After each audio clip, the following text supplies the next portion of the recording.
From Wana Brands, welcome to Enhance Your Life.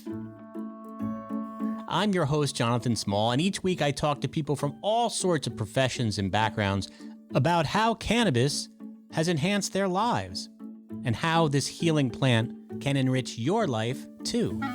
Hey everybody, welcome to the Enhance Your Life podcast. My name is John Small. So great to have you with us today. My guest this week is Ariel Margolis. And Ariel is a former teacher, a principal, and a professor who's turned cannabis entrepreneur.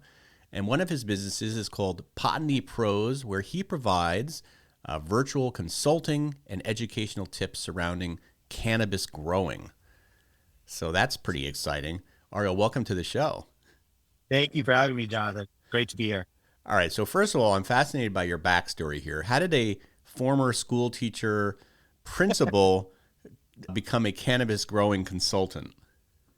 So it came out of one of my previous or my other business, which is to design online courses for marketing purposes. And I got a reach out from a veteran who was looking to see if I could design a course on how to grow cannabis for his veteran community. So up until that point, my only knowledge of cannabis was the fact that when my parents were younger, they were hippies and had a lava lamp and did the whole smoking joint thing. And also the curriculum that we used to use in the middle school, which was basically don't touch it. Don't just say no, the Nancy Reagan era. So I did some research and started researching everything I could find on cannabis. And I discovered that it has a lot of medicinal benefits. It's got a lot of the industry itself is still emerging. It's very much like the wild, wild west. And I said, there's an idea here. There's so much misinformation on how to grow out there that why not teach people how to grow and be able to have cannabis that they want when they want it at a fraction of the cost of purchasing it from a dispenser. Yeah. Now, tell me a little bit about your own growing experience. Were you growing cannabis yourself at that point, or did you have to teach yourself? So no, I was not growing cannabis at that point. My first stop was to get some subject matter experts, to get some expert cannabis growers. So it took a while to get the cannabis community to trust me, because at first they thought, I was a narc, asking specific questions. And so what I did is I built this business around them, around the experts. And so that way people can hire them to learn how to grow based on their interests and based on their own requirements. So that's what I did. I hired one of them to teach me how to grow. And so it's been very successful and a lot of fun. So now you are growing. Now that you have this business where you're teaching other people, I'm imagining that you're doing some growing yourself.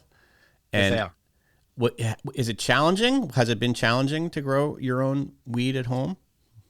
So that's a great question. The truth of the matter is cannabis itself is very hardy. One of its nickname is a weed. So it will grow in just about any environment. The trick is wanting to get the largest buds or flowers.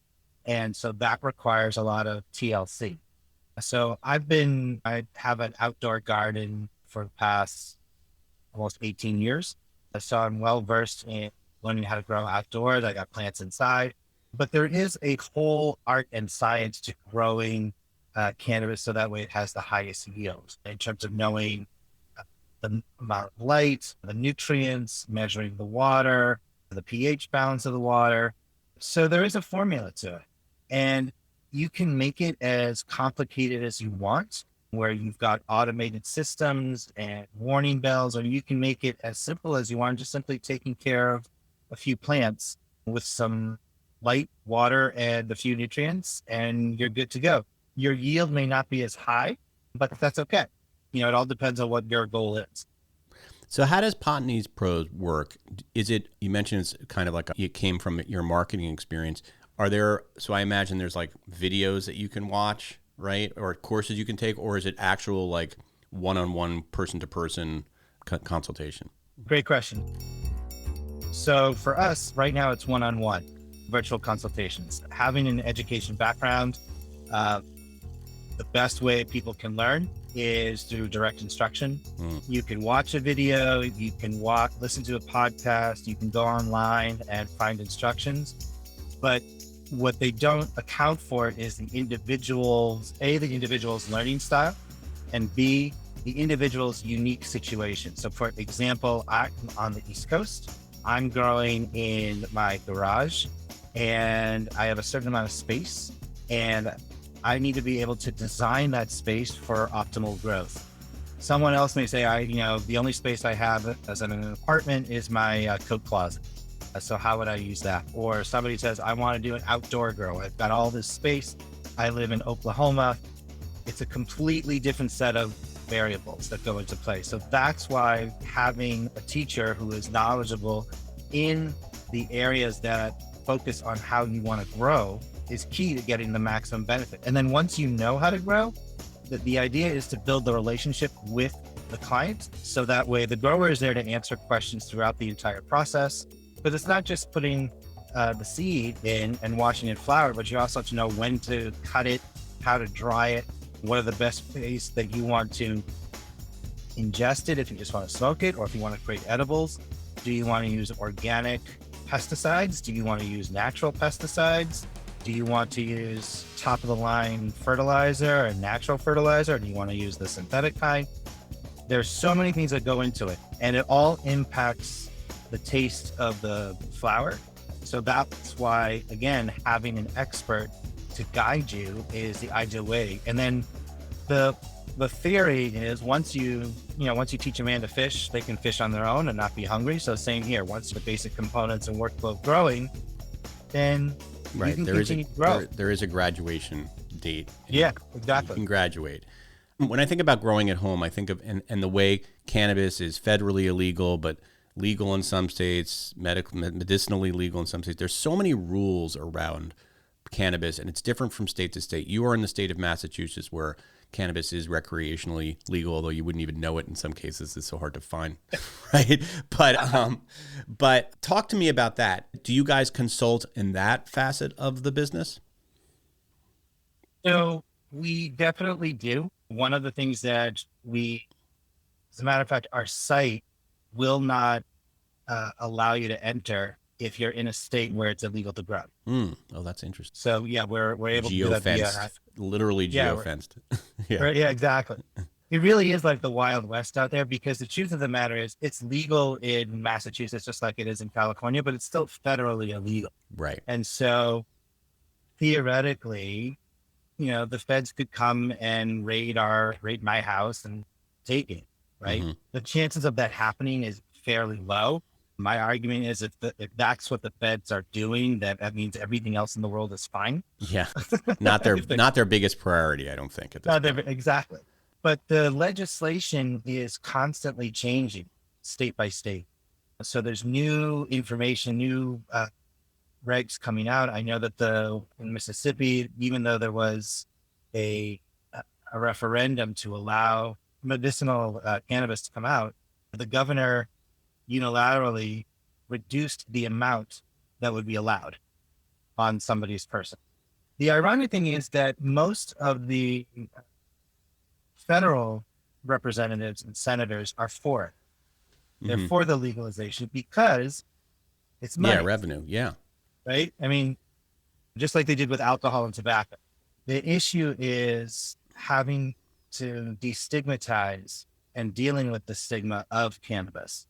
And that's the real problem. And that's also why one of our goals is to provide an updated, accurate curriculum for public schools on the benefits and consequences of cannabis, because there are kids who are sitting in a health class and they're hearing the same message that my teachers used to teach about cannabis, which is you're not allowed to use it.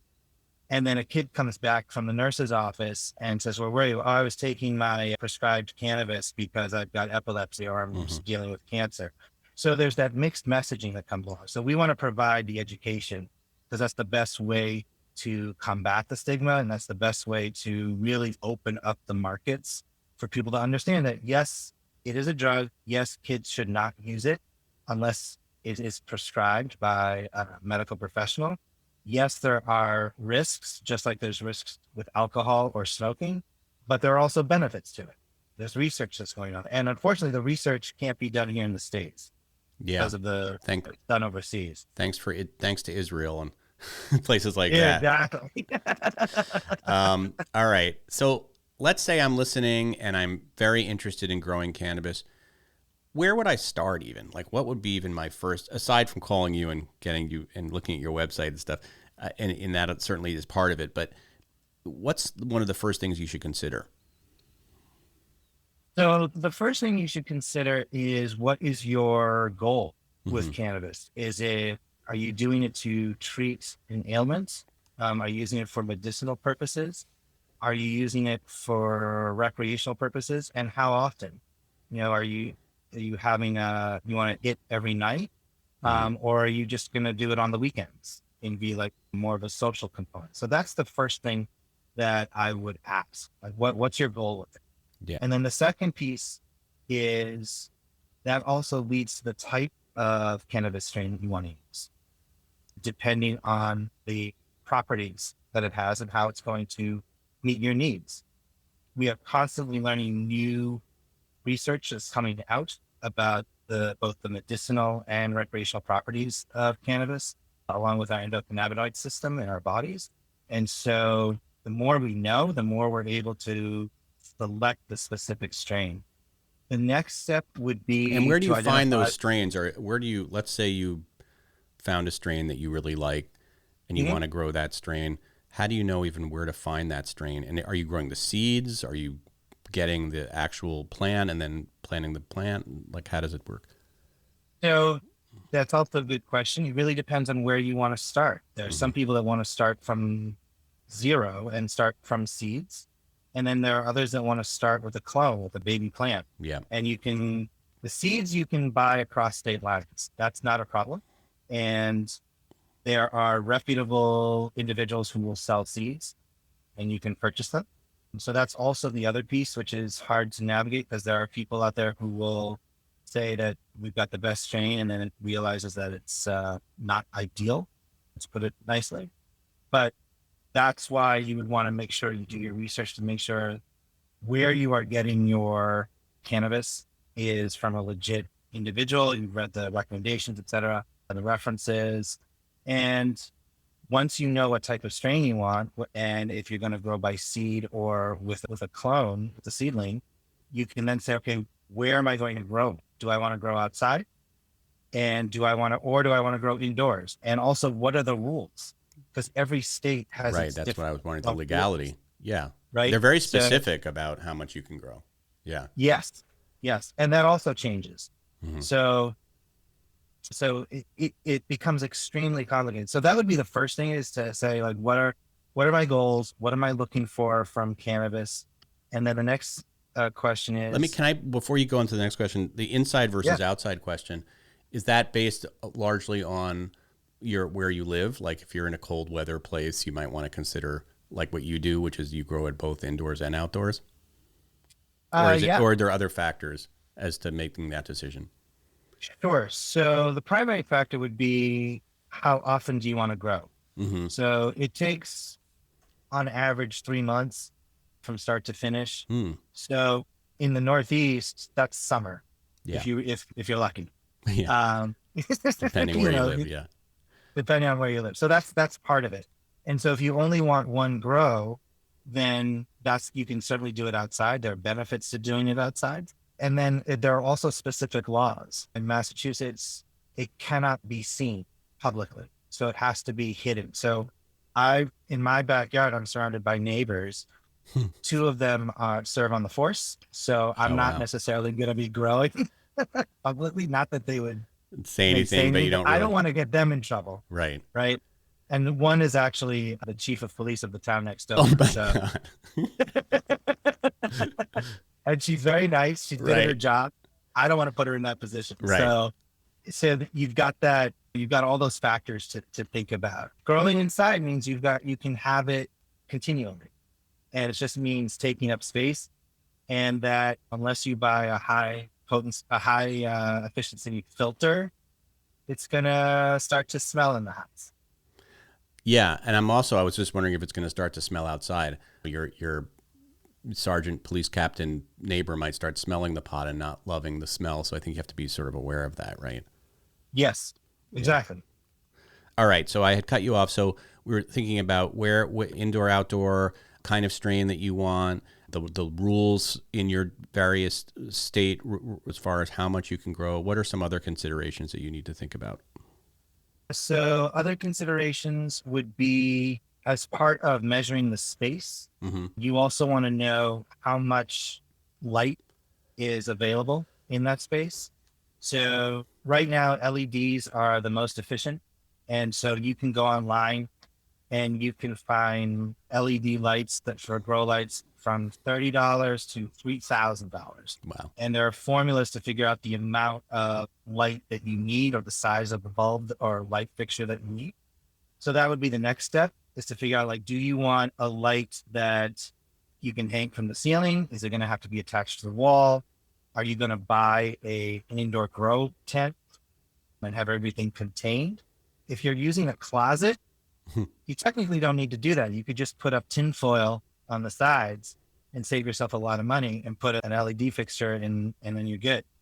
You don't have to spend the money. So that's also part of it too, is the design. And then the next step is, what type of quote unquote soil do you want to use? Is it the traditional dirt that everybody is used to and you can go to the Home Depot or any other type of area? Or do you want to purchase soil that other cannabis users recommend? Do you want to use perlite, which are those little white balls from pyroclastic material from the volcanoes? Do you want to use rock wool? Do you want to do aquaponics? Do you want to do hydroponics? There are all these different options in terms of how you want to grow. I would say my recommendation is, if you're just starting out, start with dirt. It's universal. It's cheap. It's everywhere. You probably have experience with it in the past. You have to experience it with something with it. Yeah. Yeah, exactly. So what are some of the common mistakes that newbies make when they're starting to grow at first? I'm sure you see a lot of common mistakes. Yes. So the first one is overwatering, because they want to make sure they're still alive. Want to make sure they're still alive. And the biggest message that you'll hear from growers is, you got to tend to your plants. And you got to look at them daily. And the truth of the matter is, if you've never grown anything, you're going to go and check it out and you feel like you have to do something, right? So overwatering is a big issue. I would say another big issue could be the fact that it's too humid. And so you start to develop white mold or mildew on the plants, and how to deal with that. And there are quick and easy ways to deal with it. There are complex ways to deal with it.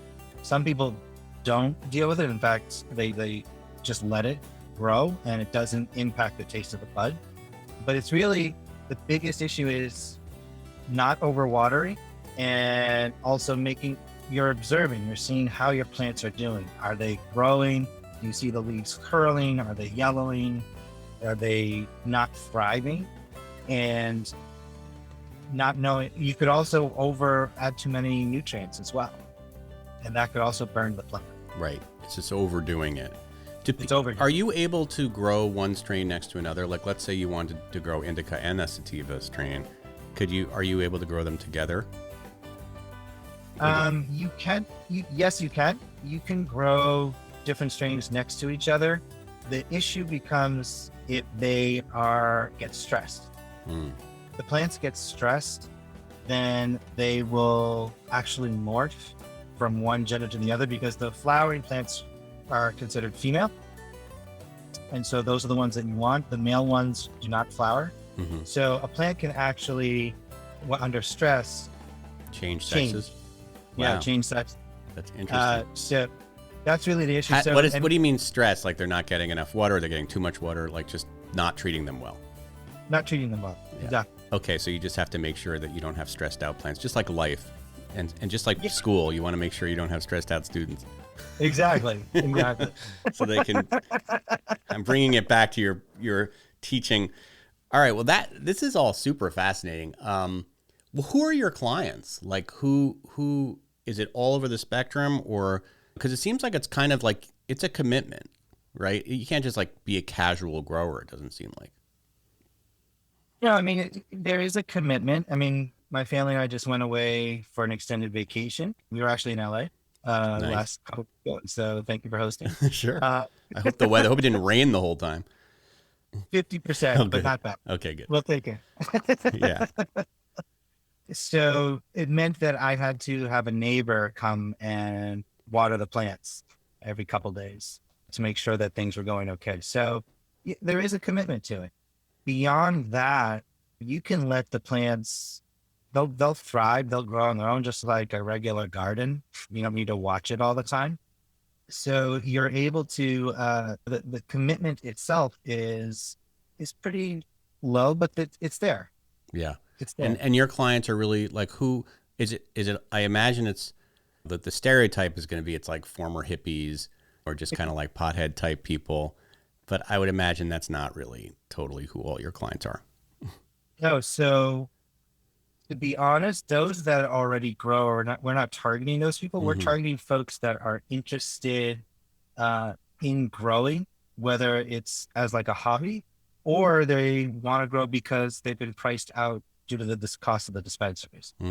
So we have two markets. One are the 20 to 30-year-olds who are looking to grow for recreational or medicinal purposes. The others are the older Gen Xers who are using it more for social purposes. But again, we're also seeing it with medicinal purposes as well. Now, did you see, I read a lot during the pandemic, I guess we're still in the pandemic, but during the heat of the pandemic, especially when everybody was quarantining, that gardening was way up because people were kind of stuck at home. Did you see an uptick in business during that time? So that's actually when we were building. Oh, wow. That's either good or bad. Yeah. I mean, the truth of the matter is, unlike most entrepreneurs, I'm not pressured to like meet a specific deadline because especially in this emerging market where everything is changing and there are cannabis stores that are opening up and right next to cannabis stores that have closed because they just don't have the market. Yeah. So it's there. And there's a lot of interest of A, growing and purchasing local, and B, also doing it yourself because people have the time. It'll be interesting to see, even though we're not quarantining anymore, the majority of the workforce is still working from home in some capacity. And I don't think that's going to change and revert back to what it was pre-pandemic. Right. So it means people are going to be home anyway. And so I don't see a drop in the interest to garden or grow at home, or whether even some people are doing they're brewing their beers or making their own wine, etc. I think people they're realizing that they can do that and still be effective and efficient working from home. So I'm curious how you use cannabis in your own life. The show is called Enhance Your Life. How has cannabis manifest itself in your own life? Sure. So I purposefully don't smoke it because I've got lung cancer on both sides of the family. So, and I actually prefer to, so I eat it. I make edibles. The first edible that I took, I thought I was turning into a middle-aged woman because I just had a hot flash and that was it. But after that, it started to dose it out a little bit more effectively and I could feel it. The idea was just to relax at night. I've always had issues with struggling with anxiety since I was join the club. I'm right there with you. Yeah. Right. So I would have all these strategies, exercising, at one point therapy, medication, and sometimes I would have a drink at night or two, depending on the level of anxiety. And so this was also a way just to feel calm and happy. And that's really why I take it. So that way I get relaxed at night and I can have a good night's sleep. And do you dose it out? Edibles can be tricky sometimes with getting too high and not knowing always when the onset is going to happen. So Yes. you've figured that out for yourself. Yeah. So that's the other piece too, that I've had a few hits from a vape and it's done nothing. Mm. So everybody's metabolism So you have a is tolerance, different. of a certain kind of Yeah, metabolism. it's a different tolerance. It's different the way your body metabolizes it. So for me, I know if I want to feel the effects, I have to have the edible about an hour before I want to hit. But for other people, it's 2 hours. Yep. And what I personally like about the edibles is that it lasts longer. Yep. So that's why I like. We'll have to get you some Wana edibles. I know you grow your own, but we'll get you. I don't know, and we'll get you a few of those. Try them out since you're an edibles fan.